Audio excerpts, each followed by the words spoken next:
نعيش في عصر اختارت البشرية أن تعيش فيه حياة جاهلية كان الإسلام طهرها أو طهر جماعتها منها. كذيابها لا عندهم كان يللت صلاة تتوايوكم يسجدون نبروا عبد الله بن عمر رضي الله عنه. وفي هذه الشعيرة المباركة تقوى الله سبحانه وتعالى وطاعته. كنبي صلى الله عليه وسلم يهنن علم تقبلوا حديث تقبلوا يستلالفوت أبزاهنيوچو وطاتوچ ናቸው. هو من اتقى الله سبحانه وتعالى في سره وعلانيته. الله ባሳወቀው الله በሰጠው ባስቻለው በአቅሙ ልክ ማለት ነው ሚለፋ የሆነ ወጣት ነው የሚፈለገው።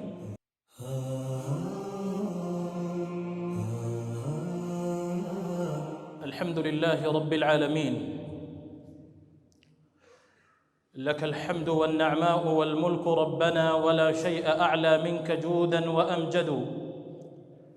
مليك على عرش السماء مهيمن لعزته تعنو الوجوه وتسجد فسبحان من لا يعرف الخلق قدره ومن هو فوق العرش فرد موحد هو الله باري الخلق والخلق كلهم إماء له طوعا جميعا وأعبد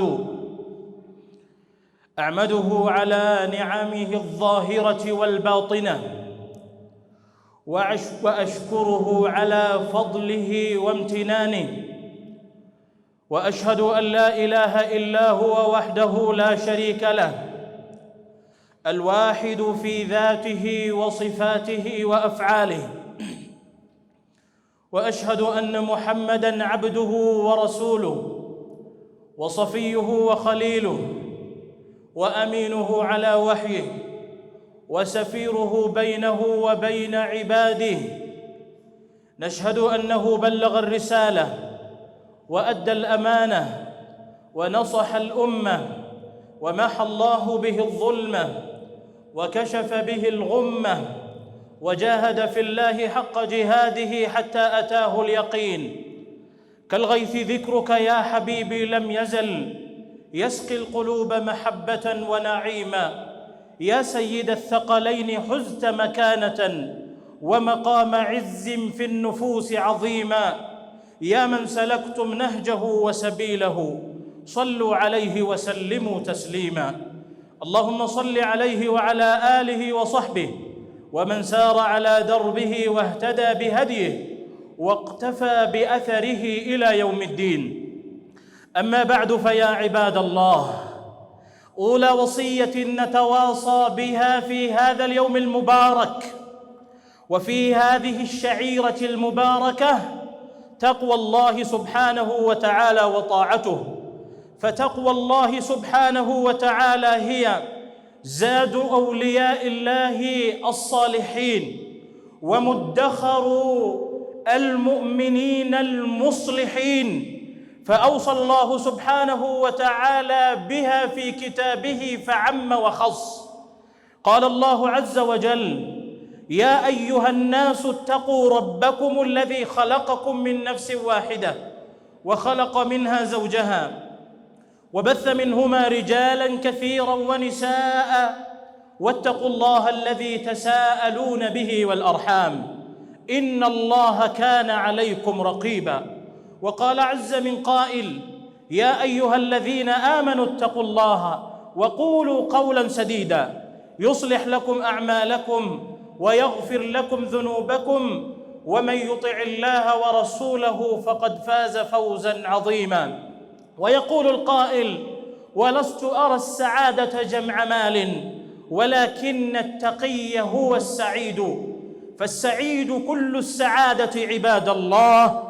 هو من اتقى الله سبحانه وتعالى في سره وعلانيته وأدرك يقينا أنه يراقبه في أعماله بل وفي نياته فاتقوا الله عباد الله رحمكم الله ثم بعد هذه الوصية عباد الله حديثنا اليوم عن قضية هي من أعظم قضايا الأمة الإسلامية عن موضوع هو ينبغي أن يكون متكررا على مسامع الناس جميعا عن موضوع ينبئ ويخبرنا عن سر نهضة هذه الأمة وقوتها. هو حديث عن الشباب، تلكم القوة الناعمة التي بإمكانها أن تنصر الإسلام كما نصر سلفها من الصالحين من صحابة رسول الله صلى الله عليه وآله وصحبه وسلم. أيها الإخوة الفضلاء، نحن نعيش في عصر تدهورت فيه الأخلاق،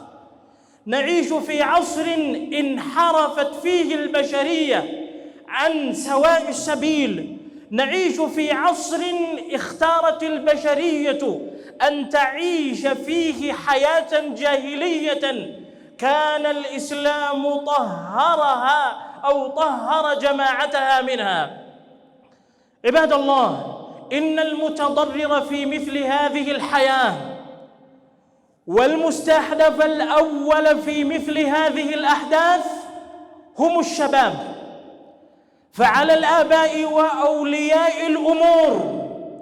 أن يوجهوا شبابهم وأن يضعوهم على الصراط المستقيم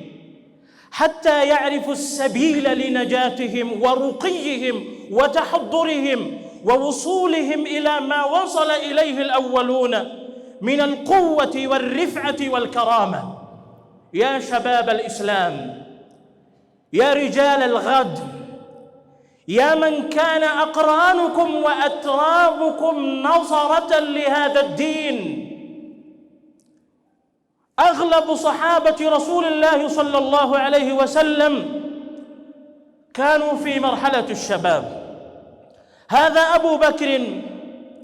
أسلم وعمره في 38 من عمره وكان في ريعان شبابه. وهذا عمر رضي الله عنه يعتنق الإسلام وهو في العشرينيات، وعلي رضي الله عنه يعتنق الإسلام أو يدخل إلى الإسلام وهو في 10 من عمره. وكان أنصار رسول الله صلى الله عليه وسلم الذين ناصروه وعزروه ووقروه أغلبهم من الشباب رضوان الله عليهم. فالشباب أيها الإخوة الفضلاء لهم تاريخ في الواقع الإسلامي والتاريخ الإسلامي، ولهم ثناء يتكرر في كتاب الله عز وجل لبعض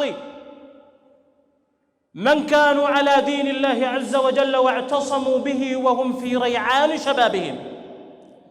يقول عن أصحاب الكهف: إنهم فتية آمنوا بربهم وزدناهم هدى. شباب صغار في العلم لكن الله أثنى عليهم بإيمانهم بربهم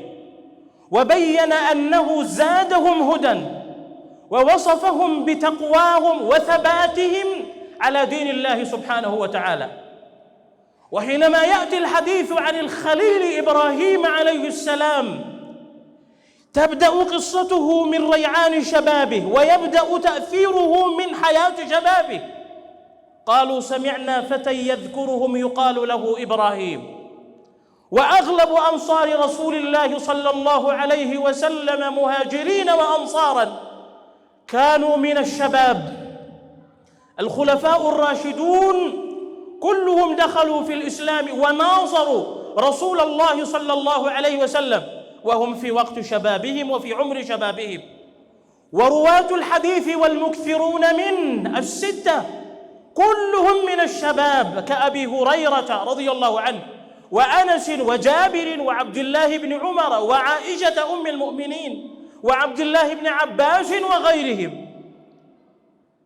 فالذين ناصروا الإسلام ونافحوا عن الإسلام ودافعوا عن الإسلام وسلوا سيوفهم أمام الفجرة الكفرة ليدافعوا عن رسالة الإسلام أغلبهم هم الشباب رضوان الله عليهم من صحابة رسول الله صلى الله عليه وسلم. فهؤلاء كما قال بعضهم هم من ناصروا الإسلام وعزروه. وكانوا قوة عظيمة للدفاع عن الإسلام، شاركوا في قيادة الأمم، وشاركوا في الدفاع عن بيضة هذا الدين، وشاركوا في نشر الإسلام إلى أقصى البلاد. أغلبهم كانوا من الشباب. فهذا يعني يا عباد الله أن العبء الثقيل لنصر هذا الدين هو على الشباب. فاتقوا الله عباد الله، واعلموا أن مرتبة الشباب ومرحلة الشباب هي مرحلة بناء الشخصية. فعلى الآباء والأمهات وأولياء الأمور أن يراعوا الشباب في تكوينهم تكوينا إيمانيا، تكوينا إسلاميا دينيا ينبعث من روح الوحي الإلهي وسنة النبي الأكرم صلوات الله وتسليماته عليه. شباب ذللوا سبل المعالي ولم يعرفوا سوى الإسلام دينا، لا يعرفون منهجا آخر سوى منهج الله، ولا يعرفون دينا آخر سوى دين الله عز وجل.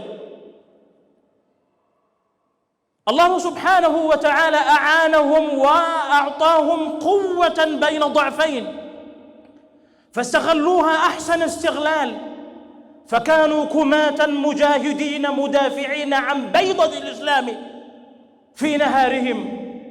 وقياما خاشعين ساجدين لربهم في ليلهم. هكذا كانوا رضوان الله عليهم، رهبان في الليل وشجعان في النهار، يقاتلون في سبيل الله سبحانه وتعالى، ويدافعون عن الدين العظيم، ويهتمون لقضايا المسلمين وأمورهم. إنهم فتية آمنوا بربهم وزدناهم هدى. وأقول قولي هذا وأستغفر الله لي ولكم ولسائر المسلمين فاستغفروه إنه هو الغفور الرحيم.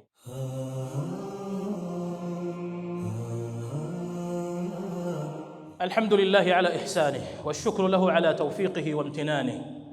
وصلى الله وسلم وبارك على نبينا محمد وآله. أما بعد، الله سبحانه وتعالى نبي صلى الله عليه وسلم ለነብይነት መርጧቸው በላካቸው ጊዜ አጋዥ አድርጎ የሰጣቸው ብዙ ሰሃባዎች ወጣቶች ናቸው። በዕልሙ መርከል ላይ የሚገኙት፣ በመምራት እርከን ላይ የነበሩ፣ እንዲሁም ደግሞ ከእስልምና በመከላከል ሰልፍ ፊት ለፊት የነበሩት ወጣቶች ናቸው። በነብዩ ሰለላሁ ዐለይሂ ወሰለም ተርቢያ የታነጹ በኋላ መሪዎች የሆኑት የነብዩ ሰለላሁ ዐለይሂ ወሰለም ምትኮች እነ አቡበክር እነ ዑመር እነ ዑስማን እነ ዓሊ፣ እነዚህ እስልምናን ሲቀበሉ በወጣትነት እድሜያቸው ውስጥ ነበር።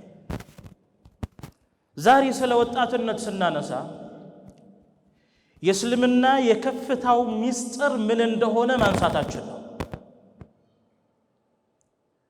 ዲኑን የጠበቀ ወጣትን የማፍራት ስራ የሚያክል ምንም አይነት ስራ የለም። በእያንዳንዱ እንደ ግለሰብም እንደ ተቋምም ሊሰራበት የሚገባ ትልቅ የሆነ ስራ ማለት ነው። ነቢያችን ሰለላሁ ዐለይሂ ወሰለም ለወጣቶች ልዩ ትኩረት ይሰጡ ነበር። ምክንያቱም እስልምና የሚታገዘው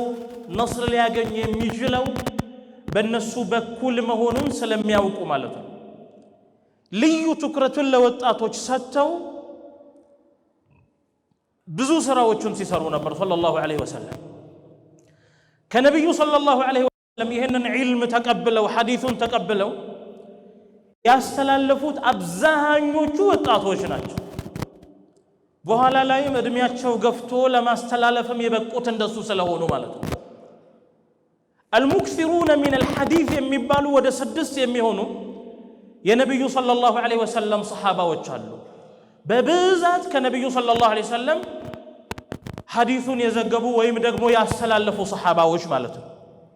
እነ አቡ ሁረይራ ረዲየላሁ ዐንሁ በ20ኛው ክፍል እድሜ ውስጥ ነበር እስልምናውን ሲቀበል 3 ዓመት ከነብዩ ሰለላሁ ዐለይሂ ወሰለም ጋር ቆዩ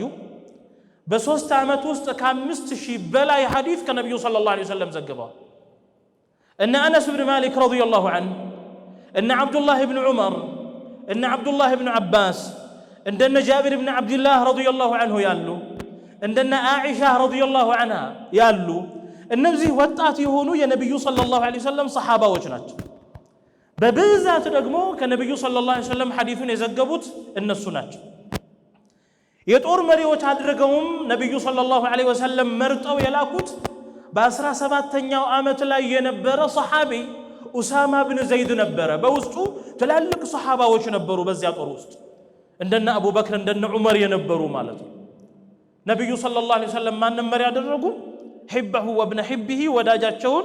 የወዳጃቸውን ልጅ ወጣቱን ህፃኑን የ17 ዓመትን ልጅ ኡሳማ ብን ዘይድን መሪ ያደረጉ ነብዩ ሰለላሁ ዐለይሂ ወሰለም በነሲሃ ደረጃ በትኩረት ደረጃ በተለያዩ አጋጣሚዎች ነብዩ ሰለላሁ ዐለይሂ ወሰለም ስለ ወጣቶች እንደ ወጣትነታቸው ወይም ደግሞ እንደ ግለሰብም ስለነሱ ሲያስቡ ነበር አብዱላህ ብን ዑመር ረዲየላሁ ዐንሁ ሷሂህ በሆነ ሐዲስ ውስጥ ምን ይላሉ ከማግባቱ በፊት በነብዩ ሰለላሁ ዐለይሂ ወሰለም መስጂድ ውስጥ ነበር የሚያድረው የሆነ ህልም ያያል ያ ህልም ለነብዩ ሰለላሁ ዐለይሂ ወሰለም ይነገራል በእህቱ በኩል በሐፍሳ በኩል ማለት ነው ነብዩ ትኩረት ሰጥተው ያዳምጣሉ ምን አሉ ኒዕመ الرجل عبد الله لو كان يصلي من الليل عبد الله ምንኛ ያማረ ሰው ነው እንደው ለሊት ተነስቶ ቢሰግድ አሉ ነብዩ ሰለላሁ ዐለይሂ ወሰለም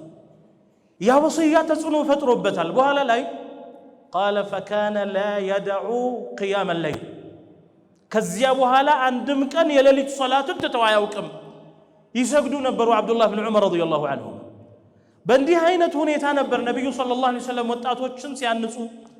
በእስላማዊ ተርቢያ ላይ ሲያሳድጉ የነበሩት ማለት ነው ዛሬ ግን አባቶችን ስናናገር ልጆቻችን የት ናቸው ወጣቶቻችን የት ነው ያሉት ስለነሱ እንጠየቃለን ገና አላህ Subhanahu Wa Ta'ala ፊት ማለት ነው ወጣቶች ደግሞ እናንተ ያላችሁ ባረከላሁ ፊኩም አላህ Subhanahu Wa Ta'ala ለትልቅ ዓላማ ነው የፈጠረ ዋነኛው ብልጥ ወጣት ብሎ ማለት الذي أدرك الغاية من خلقه ስለመገኘቱ ዋነኛውን ጥበብ ያወቀ ወጣት ነው የእስልምና መንገድ የሚያዋጣው መንገድ መሆኑን አውቆ ወደ ዒልሙ የሚገባ ነው ለእስልምና አንድ ሰው ተቆርቋሪ ሆኖ ሲገኝ ነው ዝም ብሎ እምነቱ ስለሆነ ሳይሆን ወይም ደግሞ የቤተሰቡ ወይም ደግሞ የአባቱ የእናቱ ሃይማኖት ስለሆነ ሳይሆን لأنه دينه الذي تكفل صلاح حياته دينون ليستكاكل ህይወቱን ሊያሰምር የመጣ ብቸኛው እምነት እሱ ያዘው የእስልምና እምነት ስለሆነ በአግባቡ ሲያውቅ ነው ትክክለኛ የሆኑ ቁድዋዎች ወይም አርአያ ተምሳሌት ሊሆኑ የሚችሉ ሰዎች እነማን ናቸው ብሎ ፈልጎ ከእስልምና ታሪክ የሚወስዳቸው ሰዎች እንደ አርአያ የሚያስቀምጥ ነው ማንኛውንም የራሱ አርአያ አድርጎ የሚንቀሳቀስ አይደለም ዲኑን እንደዚሁ በቀላል የሚያይ ማለት አይደለም በአግባብ ስለ ዲኑ የሚያውቅ ስለ ዲኑ የሚረዳ እስልምና በየትኛው በኩል ነው እኔን የሚፈልገኝ የሚለውን አውቆ ማለት ነው አላህ ባሳወቀው አላህ በሰጠው ባስቻለው በአቅሙ ልክ ማለት ነው ሚለፋ የሆነ ወጣት ነው የሚፈልገው لا تكن ضعيفا በሩህ ውስጥ ማለት ነው መንፈሳዊ በሆነ ነገር ላይ ጉልበት ማን ደካማ ሆነ ማለት ነው አካልህን ብታጠነክር ምንም ዋጋ የለውም እንዲህ አይነት የሆነ ነገር ማለት ነው በዋናነት መሰራት ያለበት በውስጡ ጉዳይ በውስጥ ላይ ነው ውስጥህን አስተካክለህ ኢኽላስ ኖሮ اذا كنت صادقا مع الله كالله ጋር እውነት ከሆንክ አላህ Subhanahu Wa Ta'ala ያግዝሃል እነዚያም ሰዎች ከዚያ ጋር ተሰሰራቸውን አላህ Subhanahu Wa Ta'ala ስላደረገላቸው ነው አንደኛ ለነብዩ ሰለላሁ ዐለይሂ ወሰለም ጓዶች እንደሆኑ የመረጣቸው ሁለተኛ ደግሞ ለነሱም ነብዩን ዐለይሂ ሰላቱ ወሰለም አላህ ይመረጠላቸው ማለት ነው ስለዚህ ኢኽዋኒ እስልምናን እንወቅ ምን አይነት ወጣት ነው ያፈራን ያለነው ምን አይነት ወጣት ነን አሁን ባለንበት ጊዜ ያለነው የሚለው ነገር ራሳችንን እንጠይቅ ይገባል هل نعرف السبيل الى مساجد الله ወደ አላህ Subhanahu Wa Ta'ala ቤት መንገዶችን እናውቃለን በዒባዳ ላይ ያለን ፕሮግራም ምን አይነት ነው ህይወታችንን በፕሮግራም የምንመራ እስከሆነ ድረስ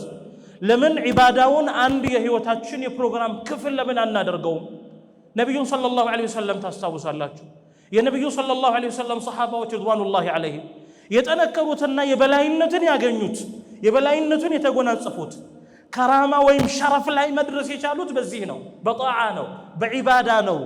ከፍታን ማግኘት የቻሉት ማለት ነው። ስለዚህ አባቶች፣ ወላጆች ኢተቁላህ ፊ አውላዲኩም በልጆቻችን ውስጥ አላህን ሱብሓነሁ ወተዓላን እንፍራ። ወጣቶች ኢተቁላህ ፊ መርሐለቲ ሸባቢኩም ባላችሁበት አላህ ሱብሓነሁ ወተዓላ በለገሳችሁ በወጣትነት እድሜያችሁ ውስጥ አላህን ፍሩ። ከዚያ ትጠየቃላችሁ። ወዐን ሸባቢሂ ፊማ አብላ የውመል ቂያማ ከወጣትነት ይጠየቃል። አንድ ሰው በምን እንዳሳለፈው በምን እንዳስረጀው ይጠየቃል ብለዋል ነብዩ ሰለላሁ ዐለይሂ ወአሊሂ ወሰሕቢሂ ወሰለም። አላ ሰሉ ወሰሊሙ ዐላ መን ኡሚርቱም ቢሰላቲ ወሰላሚ ዐለይሂ ቢቀውሊላህ ኢነላሀ ወመላኢከተሁ ዩሰሉነ ዐለ ነቢይ يا أيها الذين آمنوا صلوا عليه وسلموا تسليما اللهم صل وسلم وبارك على نبينا وحبيبنا وقدوتنا وقرة أعيننا محمد وارض اللهم عن الخلفاء الراشدين أبي بكر وعمر وعثمان وعلي وعن سائر الآل والأصحاب أجمعين ربنا تقبل منا إنك أنت السميع العليم وتب علينا إنك أنت التواب الرحيم واغفر لنا ولوالدينا ولجميع المسلمين اللهم أغثنا اللهم أغثنا اللهم أغثنا اللهم لا تجعلنا من القانطين اللهم رحمتك نرجو وفضلك نرجو يا رب العالمين ربنا آتنا في الدنيا حسنة وفي الآخرة حسنة وقنا عذاب النار وصلى الله وسلم وبارك على نبينا محمد وعلى آله وصحبه أجمعين